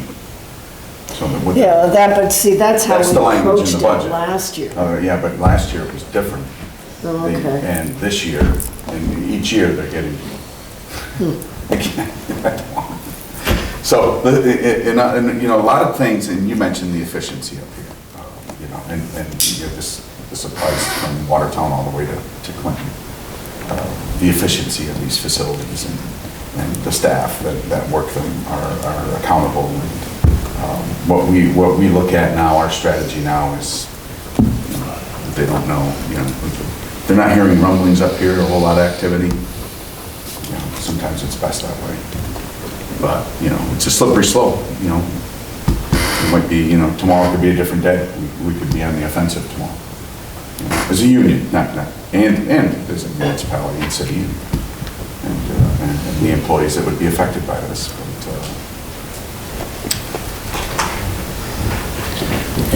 Maybe you could just have an informal discussion. Sure. With Pat Kelly. Yep. Yep. Just, Well, from a union perspective, I already have. I figured you did. But, you know, and Pat, you know, he's a great resource. And the mayor's task force from years ago was a great job. And I was familiar with the one last year as well. But it's, you know, Let me it's shake tough. the tree a little. It's tough. Yeah. Anything else? The first item for discussion is potential leasing of the Dubisky Center and the marina. This is something I've talked with Sarah about, and she's done some work on it. I think maybe if it would be an option to look and see the viability of leasing the Dubisky Center as a whole, which would include the marina, the kitchen area, to a business person for a year-round restaurant, the liquor license, and there would be, on one hand, there would be the cost savings of maintaining the building, heat, lights, water, sewer, staffing it. I mean, it really is empty and underutilized. And then the additional, on the other side, the revenue in from the business. But I also think it too would add to Ogdensburg, like when we went to Clayton, you know, they didn't get to be Clayton by just, you know, one or two restaurants and taverns on the river. This could be a draw, and I think they're all in close proximity, or all, you can go to one and walk on the trail to the other. I think it could be some good employment. When I look at Hosmer's and the staff he has and the success he has, so I'm just thinking that it would be a way that it would bring, between the savings and the revenue, it would put us ahead financially, make it a more viable building, an area for Ogdensburg. We've tried to lease just the kitchen out, but I'm like, if we did it as a whole package. So you're thinking leasing out the marina, so letting them control the slips, taking Yeah. that out of the city's hands, and Yep, and it, like, I did work up to Coles Creek Marina, and the state, you know, they own it, they lease it out. There's an upfront investment that they require the leasee to put in. And so one of the ideas is,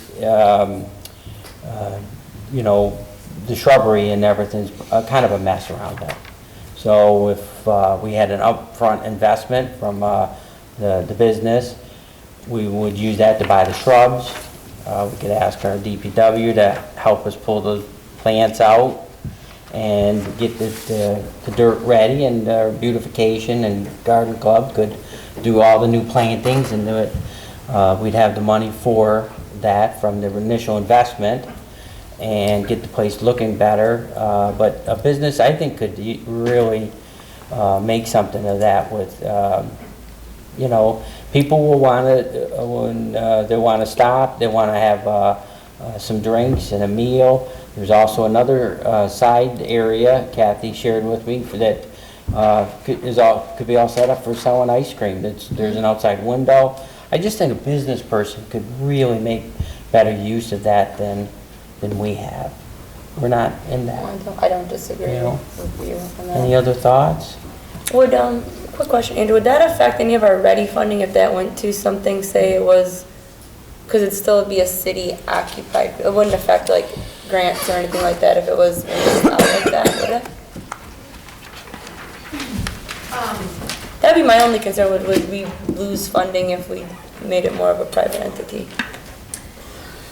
I did mention to the city manager that I don't really know what the long-term ramifications are specifically for Ready. I do think, and I think the memo from Sarah does articulate that we would have to look at the arrangement and whether or not alienation does apply or would apply.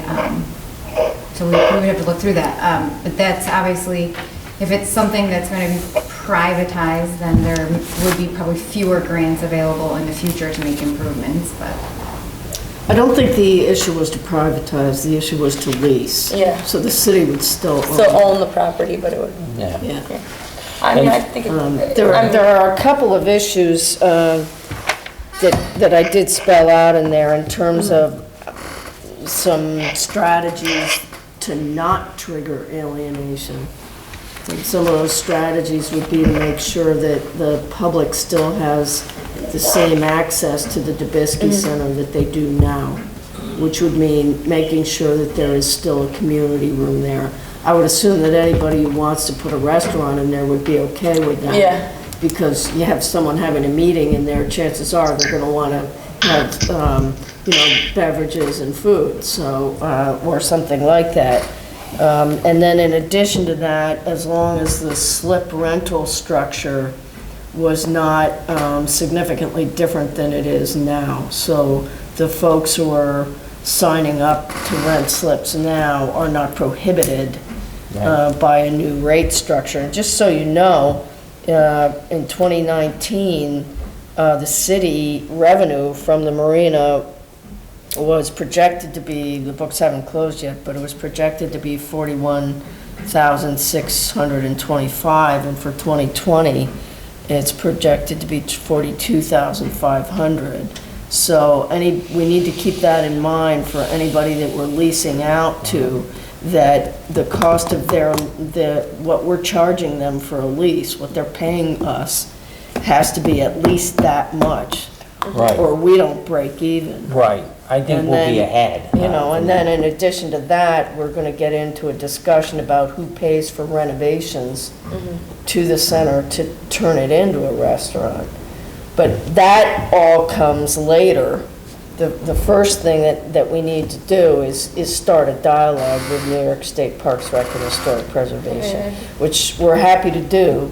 I think sooner or later, we all need to become experts in alienation anyways. I think so. Because it seems to have been something that has blocked us from being able to get at needed changes, whether they're on the waterfront or in the whole mall area. I think it's time we took it on, so. The state does it, they rent the golf course, they rent all the parks, they invest money in like Coles Creek, but they do make that, the leasee, do an upfront amount. It's part of the, they put out for a bid. And it's helped to improve it. They put in beautiful public bathrooms with that investment from the marina leasee. And yeah, I just think it's a very underutilized building, and it's on just a beautiful property. And again, we're gonna, have the ferry come over. a business person could make it much more presentable for visitors with beverages, you know, like you mentioned one time, there's no ice there. Well, you know what, a business person's gonna think, hey, they need ice, I'm gonna have ice, and I can make some money on that. And I believe when you look at all of our, you have to figure out all the costs of maintaining that property. And if we don't have that, we don't have to staff it. Yeah, it's $42,000, that's great income, and that'll be factored in, but how much do we pay to have people there maintaining that, or all the time at the marina? So when you weigh that, the savings along with the revenue, and we could, you know, there's a lot, there's a ways to go. We've got to look at all the numbers, see how viable it is, and see how much of a draw. You got to think of it as a draw to our whole area, our whole marina district, of them maybe going to this one this time and that one the next time. Hopefully, someone, if we do it, hopefully someone from Ogdensburg might be interested in operating it. But I just wanted to bring it up for discussion. It's an idea, and I just thought we could all talk about it, and you know. I think the interest is here. Yeah. So I have interest, so. Is there more alienation coming from the READY program? Not that I'm aware of, no. And was there with the trail improvements No. On which? Fort property? Fort property, no. No? Good. Yeah. Anything else? The second item for discussion is the consolidated draft zoning amendment.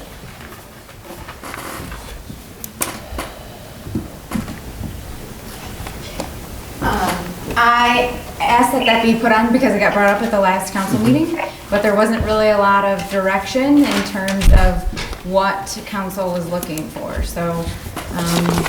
So I've seen it, and I'd just like to start getting it on the table. And by that I mean I'd like the new council to have read it, or at least have the opportunity to read it, think about some changes, maybe have another meeting. I mean, I know that we've had some, but probably after we discuss some of the issues in it, if new council reads it and sees the changes to zoning, the setbacks, things like that, and take a look at some other minor stuff. I mean, I'd like to get it passed seriously by summer, soon. Yeah. I'd like to do it by April, Give me a copy. yeah. Start reading. It's online, correct? Was it? It's online. Okay. Under the planning I can't get section. it. Her and I discussed, I can't get that stuff. Maybe I got an issue. we can get a link to it, right to it. She's gonna send me it. Okay. And then everybody will have a chance to look at it. Yeah. And then hopefully get on the table, have some minor discussion and some changes and put it on the table. And let's do this. I know you guys have worked really hard, and I'm pretty impressed, so. So what would you like to do next? I can work with Kathy and make sure that everybody has the access to the link. It is for the public. It is available through the city's website under the planning department. There's a whole kind of little section on the zoning process and a link directly there to a PDF of the proposed changes. We can make sure that's in the public update and sent to council specifically, so you don't have to search for it. That's not a problem. There's just kind of to run through, I think I've done this in the past, and I alluded to it very briefly this evening already, but there are kind of a couple major things that have to happen between now and adoption. The first of which really is with council and receiving any comments, feedback, so that the planning board can discuss any potential changes that you all would like to see. But they have presented their final recommendation, quote unquote final recommendation, to the previous council that did take into consideration comments from public meetings as well as workshops with that council, as well as the council before, because this has been ongoing for quite some time. So if there are additional comments from this council, we would need those first. But the first big thing, once the draft ordinance is in its final form, is to start seeker, which is the environmental review. And because this does affect more than 1 acre, it's citywide, we do have to do a comprehensive environmental review for that. We also do need to send the substantially completed draft to St. Lawrence County Planning Office, who will conduct a 239M review of the ordinance. And once we really have it in good shape and do not anticipate substantial changes to the text, then the ordinance needs to undergo legal review to ensure that we don't have any violations of constitutional amendments, that it's consistent with other aspects of the code and the charter, as well as general city law, municipal law. So that all needs to be done. Once those 3 major steps are completed, then it can come back to council. Council has a statutory requirement to hold at least 1 public hearing, but you can hold as many as you like before you can adopt the zoning ordinance. So if your goal is to adopt the ordinance by summer, there's no time to waste. Let's do it. Okay, so we'll all look at that.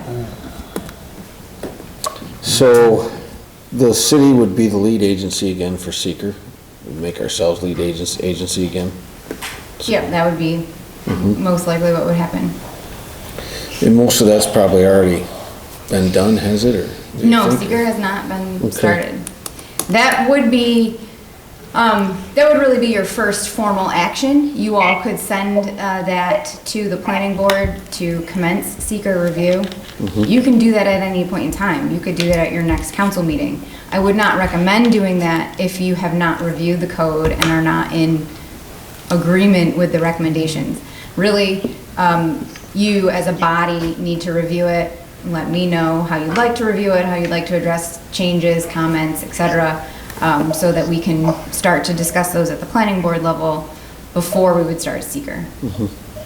So, for example, some of the minor changes that we talked about, setbacks for accessory buildings and things. We talked about signage. We had a 45-minute or an hour discussion on signage one day. Would they be substantial changes enough that they would require additional seeker work or not? If we underwent additional changes to setbacks and signage? Yeah. Yeah, though, I mean, that all should be pretty well taken care of Okay. before we start seeker, which then leads to legal review and 239M review. Okay. Can I make a suggestion here? Absolutely. I know that we all don't want more work, but I actually think we should schedule a workshop for a high-level review, because there are other agencies in this community that may not be aware of some of the changes. Okay. And may wish to take a look at them. And so I think in deference to doing our job for all of our citizens and all of the agencies that are here in Ogdensburg, we ought to at least do some sort of high-level summary and Absolutely. invite those folks to attend. Right. Now, we've had some meetings, and I'm all for this. Let's do this. I only sincerely need to do it think once, if we're gonna but- try and reduce taxes, or Yeah. it's all about expansion of our tax base. Yeah.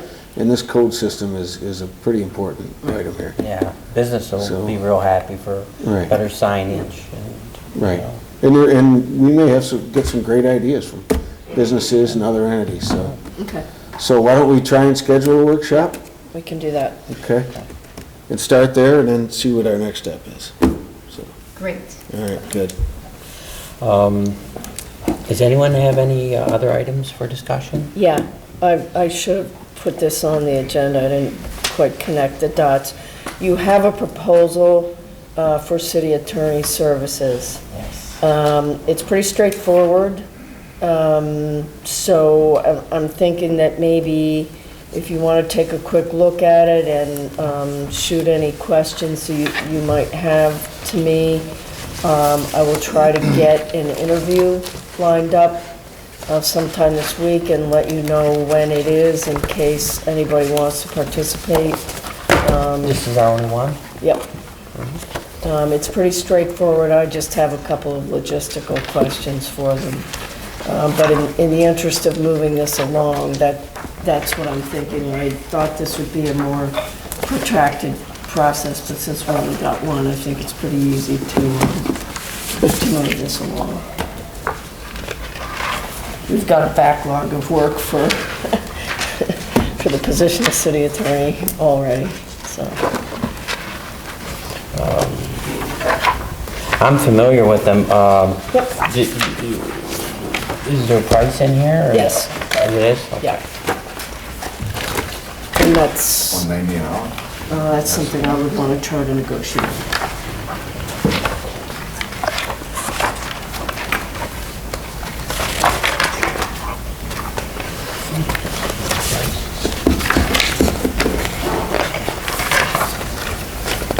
That's it. I don't have anything else. Okay. They're a very good law firm. I've dealt with them and Scott Goldie's others. Very brilliant lawyer, yeah.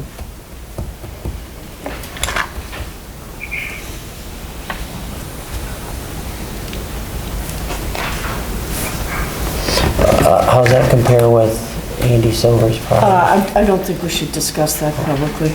Okay.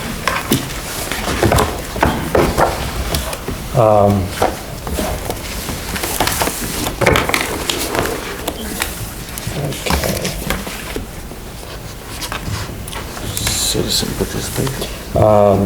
We now come to citizen participation. If anyone would like to come down, yep, Doug, you have 2 minutes and 2 minutes. 2 minutes. 3 minutes, 3? He can't get his name out in 2 minutes. Yeah, For your information, I'll drop it off to the city manager tomorrow. There is a law case in U.S. Supreme Court that you cannot limit time at a public meeting, and I will give that to the city manager tomorrow. But I'll take my 2 minutes real quick. No, that's fine. As a person that spent 18 and a half years here working as a Parks and Rec director, I hope you people keep an open mind to the report coming from the city manager and the Parks and Rec director about summer help. I just heard you people talking about the idea of maybe leasing out the community center. Who's going to cut the grass around there? Who's going to make that presentable to the public? We need kids in the summer to keep them parks mowed. You got softball fields, you got baseball fields that need to be maintained, okay? You've got your pool, you've got other recreation activities. And as far as I'm concerned, we don't have enough recreation activities, okay? The money is already in your budget for this year for summer help, is that right? So the money's there. Yeah. Are you talking $100,000? I don't think so. And the other big thing with our summer employee, it gives our summer kids that are going to college a good avenue to make some money to go to college. And they all work and they work hard. Same way with DPW. Okay? They have 4 or 5 guys and they do a good job. So don't be short-sighted. 30 seconds? No. I'm going to take longer than that. No. But they do a great job and you're going to need them. Yeah. And I'm going to tell you something. The first time some of them people that elected you, all right, don't like the way them parks are kept up because there's not enough help, they're going to come here, or they're going to put it on Facebook, and they're going to lambaste you. And then you're going to go after this guy and that guy and her and say, how come it's not done? It's not done because they don't have the proper amount of staff to maintain that. So keep an open mind, all right? And, you know, I'll tell you another one you're going to get hit with. And some of you guys that have been on here have been hit with it before.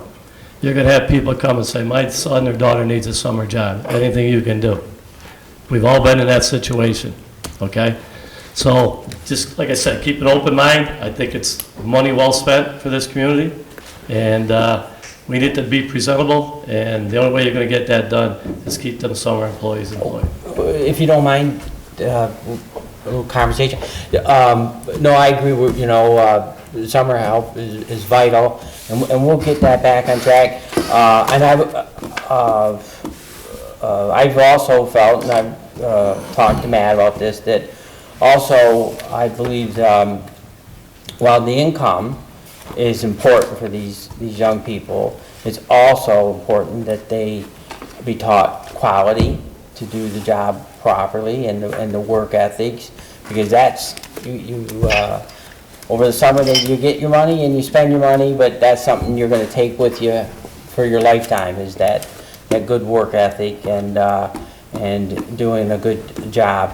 But as far as the DeBisky Center, what do you think of it? Do you think that would, if just that marina area is maintained by a business, that would relieve that one issue for others? No? No, you're gonna still maintain that. If you don't have control over maintaining that facility, it's gonna go right down the tubes. And I mean, keeping the grass cut, keeping everything, everything good, all right?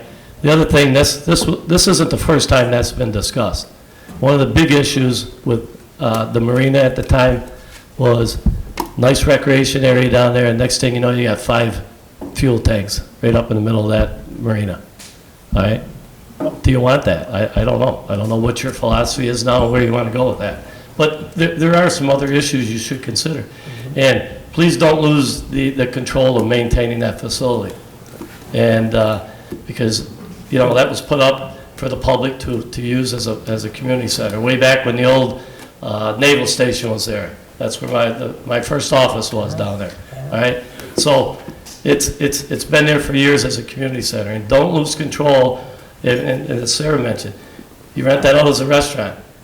Maybe sometimes you're gonna have a meeting there, and that person that owns that or is renting it, leasing it, does not want people in there to have a meeting. So don't lose some control over that. Or if you got another facility, then make it available to the public to use. But, hey, explore all options, but make sure you keep that under control of the city and this council. I mean, there would be, like the golf courses, that's maintained.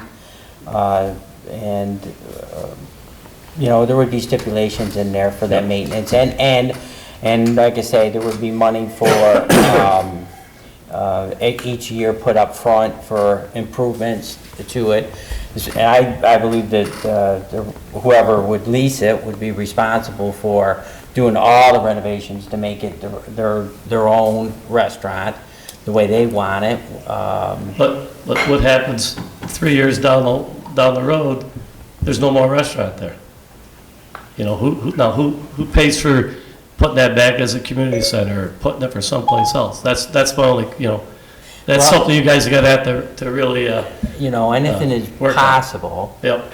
Failure is always a possibility, yes, but you must see that it is underutilized, though. I don't know, I haven't been to many meetings down there, so I don't know. Would you like to? We'll sign you up.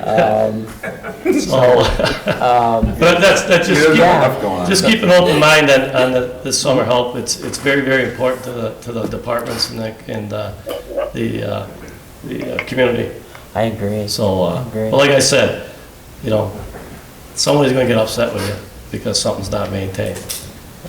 And I'd be the first one here saying the same thing to you. You had an opportunity to do it and you didn't. It's not his fault, it's your fault. So, all right? Thank you, Doug. Thank you. Thanks, Doug. Thanks, Doug. Yeah, anyone else? Yeah, we should change that 2-minute rule. I thought it was 3, but. It says 2, It is 2? Yeah, can we change that? Mm-hmm. We should change that sometime. Okay.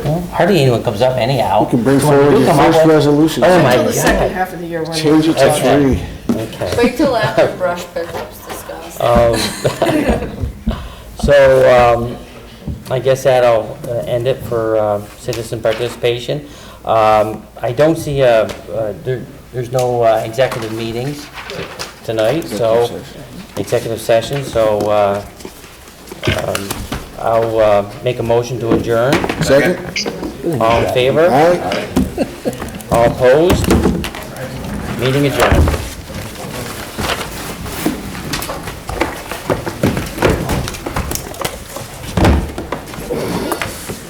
Guys,